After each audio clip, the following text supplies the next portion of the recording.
Ding started with the move c4. As Peter mentioned the start of the broadcast, before the game began, he had some information that Gukesh is playing e5, but not. Today, Gukesh surprised him with e6, a second system that he's prepared against the English.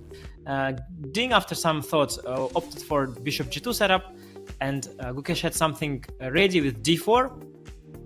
A trendy system, a rather ambitious one as well. Sure, Gukesh wanted to make a draw in this game. It would have been a very beneficial result, but he might have prepared this ambitious system already before the match. And also, the way he played it is actually trying to create a balance, trying to play for equality. So it was actually a pretty sensible choice. It looked actually like a very good choice here after bishop e7, which is a new move, or at least a very rare one. d3, d3, bishop e3, e5. It seemed like an excellent piece of prep by Gukesh. The line that's supposed to be sharp, often reverse Benoni, now turns into potentially a symmetrical game. You expect white to go d4 at some point, and then you create symmetry, and things are looking really good for black here in terms of fighting for equality.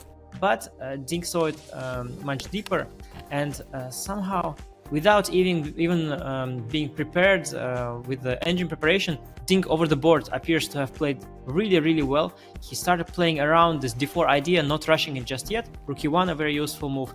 Then a3, h3, these slow moves, taking control of these squares, improving position bit by bit. Bishop e6, so far all approved by the engine. By Gukesh, also played very quickly. But now after the move king h2, another strong waiting move, Gukesh started thinking and couldn't find the right plan. It seems, although the black's position looks really good, everything is perfectly placed. Black has even a bit more space in the center.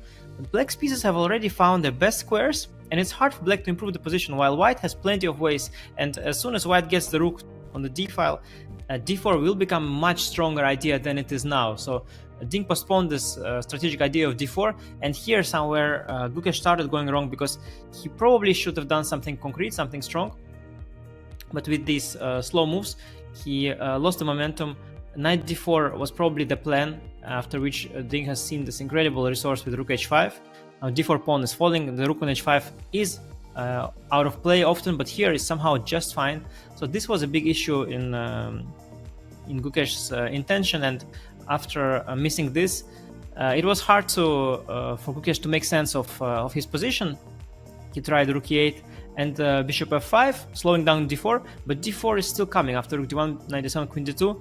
d4 is a massive threat. Probably Gukesh missed knight c5, d4, knight d3, d5, a very powerful exchange sacrifice, which is not something you see in advance so easily. And now, after queen a5, white has 2 pawns for the exchange and a massive advantage. So after queen d2, Gukesh was in a very tough spot. He tried fighting, but after bishop g6, d4, white has positional dominance here. The knights are really poor. The e4 pawn is weak. White's pieces are harmonious. Knight on b5 is a monster. c7 pawn is also very weak. So dominant position for Ding. And the turning point, the last turning point, was, although the situation was still very difficult, Gukesh made this tactical oversight with bishop g5, missing probably that after knight f4, bishop h7, c5, bishop takes f4, hoping for takes knight d5, cb is there, and after bishop d6, there are some concrete problems here. d5 and bishop f4 both win material. So this powerful intermezzo c takes b6 was missed by Gukesh. The knight has nowhere to go. It cannot go to d5, and control of the d5 square is absolutely essential. So black would just be lost here, and that suddenly meant that Gukesh had to part with his dark square bishop. But now the position is strategically lost. Without dark square bishop, black has no hope for any initiative on the king side, no way to properly defend the dark squares d6 and c7. And these dark squares basically crumbled, and Ding just broke through. He could have also just won the exchange with knight a7, but breakthrough here is even more powerful, and black's position completely collapsed, and the rest was matter of technique. Ding just collected the pawn, went back, maintained all the dominance. Peter was highlighting here all the advantages of white's position, but yeah, one more pawn and 2 pawns, and absolutely winning position. Dominant display in the end. Black is completely lost positionally and tactically, and now also the d pawn is going to promote. So an incredible game by Ding. It's hard to even say how Gukesh should have improved. Clearly somewhere around the moment of rook b8 is where it went wrong.